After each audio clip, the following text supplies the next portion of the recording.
Audio Jungle. Assalamualaikum warahmatullahi wabarakatuh. Gimana kabarnya anak-anak? Baik selalu ya.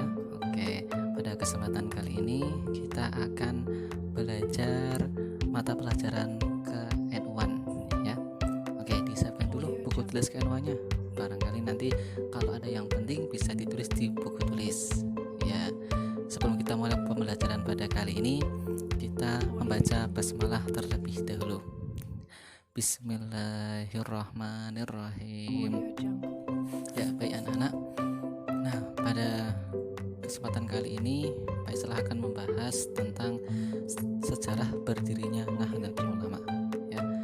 Membahas lanjutan dari sejarah berdirinya Nahdlatul Ulama yang kemarin sudah Pak Islah terangkan, sudah Pak Islah jelaskan.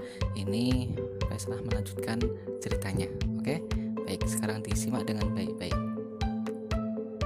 Nah, pada Muktamar Khilafah tahun 1924, Indonesia mengutus Haji Sokor Aminoto dari perwakilan dari Syarikat Islam, Kiai Haji Mas Mansur dari Muhammadiyah, dan Kiai Haji Abdul Wahab Hasbullah dari pesantren. Akan tetapi, kedua rekan Kiai Haji Wahab Hasbullah mempermasalahkan statusnya yang tidak mewakili organisasi resmi, sehingga namanya dicoret dari daftar calon delegasi dari Indonesia. Nah, pencoretan tulisan ini memupuk kesadaran tentang arti pentingnya sebuah organisasi, khususnya organisasi ulama.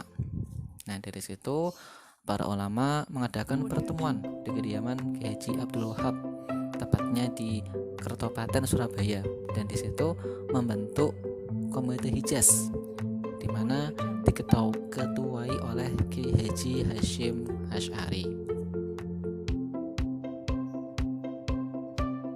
Nah, keputusan penting yang disepakati pada pertemuan tersebut adalah meresmikan dan mengukuhkan berdirinya Komite Hijaz dengan masa kerja sampai delegasi yang diutus menemui Raja Ibnu Saud kembali ke tanah air. Jadi mengukuhkan ya, atau meresmikan delegasi itu sampai kembali ke tanah air gitu. Yang B, membentuk jamiah atau organisasi untuk wadah persatuan para ulama dalam tugasnya memimpin umat. Begitu anak-anak. Nah, selanjutnya Kiai Haji Raden Asnawi Kudus merupakan tokoh yang awalnya menjadi delegasi Komite Hijaz. Namun beliau ketinggalan kapal dan akhirnya tidak bisa berangkat.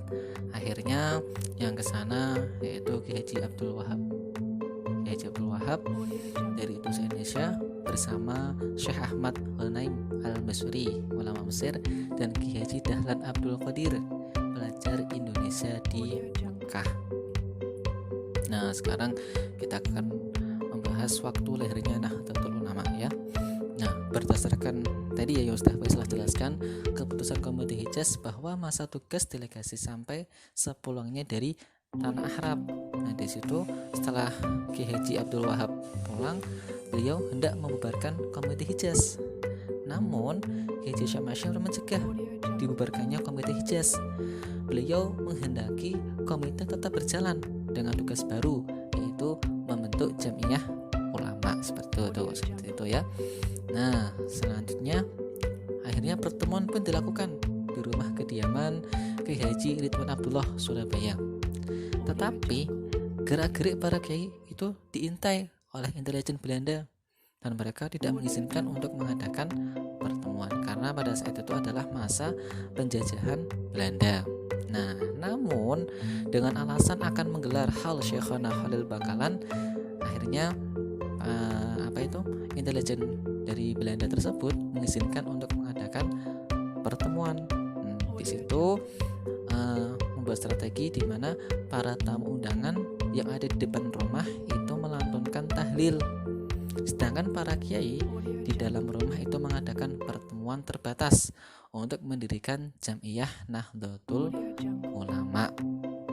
Nah, setelah tahlilan itu lahirlah sebuah organisasi yang bernama Jam'iyah Nahdlatul Ulama yang lahir pada tanggal 16 Rajab 1334 Hijriah atau 31 Januari 1926 Masehi. Ya, syukran jazilan, itu anak-anak yang bisa Pak Islah sampaikan, semoga bisa bermanfaat ya. Dan tadi yang penting bisa dicatat, nanti bisa buat belajar. Seperti itu anak-anak ya. Oke, baik, sebelum kita mengakhiri pembelajaran pada kali ini, kita membaca hamdalah bersama-sama ya. Alhamdulillahirabbil alamin. Cukup sekian dari Pak Islah. Wassalamualaikum warahmatullahi wabarakatuh.